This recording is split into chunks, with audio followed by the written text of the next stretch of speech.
Birinchi, panarkilarni surtishga bo'ladi.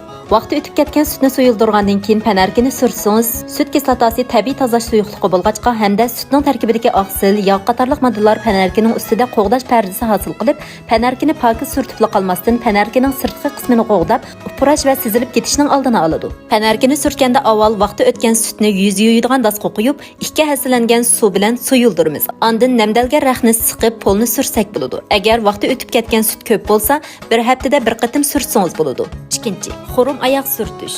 Dakini vaqti o'tib ketgan sutga tekkizib, oyoqqa tekshir surtib, qurigandan keyin quruqlati bilan eytib etsangiz, uningdan boshqa xurum yuzining yerilib ketishining oldini olish rolimi bor. Uchinchi, xurumdan yasalgan uy jihozlarini surtish. Sutga chilangan rax bilan xurumdan yasalgan uy jihozlarini sursangiz, butunlay yangi holatga keladi. Xurum buyumlarini texmi yaxshi asraydisangiz, sutni surkagandan keyin shamolda quritib, ondan paqirting. Sut xurumning yerilgan yerini jipsilab, yangi holatga keladi. To'rtinchi, kiyimdagi siyoh deg'ini yo'qotish. Suzuq suv bilan kiyimni pokiz yuvgandan keyin vaqti o'tgan sutni ustiga qo'yib o'g'lasak, kiyimdagi siyoh deg'i chiqib ketadi. 5. May deg'ini chiqarish. Avtomobilni remont qilib bo'lganda ikki qo'limiz may va chang to'zonda maydon bo'lib ketadi. Bu vaqtda sulu bilan sutni aralashtirib o'mach qilib ikki qo'limizni sursak, mayni chiqarib qolmasdan qo'limiz texmi silliqlashadi. 6. Datni chiqarish. Echib chirigan sut bilan, ya'ni sutga ochiq suv aralashtirsimi bo'ladi. Kumush asboblarni sursangiz ustidagi dog'lar yo'qaydi. Chilab pokiz yuvgandan keyin quritsangiz bo'ladi. 7.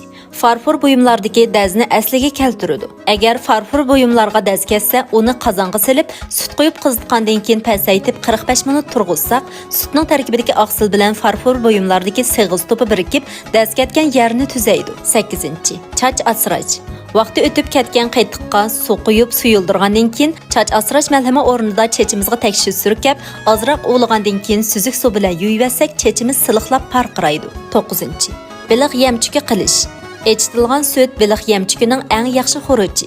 Biliq tutishni yaxshi ko'radiganlar sutga biliq yemini aralashtirib, o'txo'r biliq eng yaxshi ko'radigan yemni tayyorlang. 10. Gul sug'urish.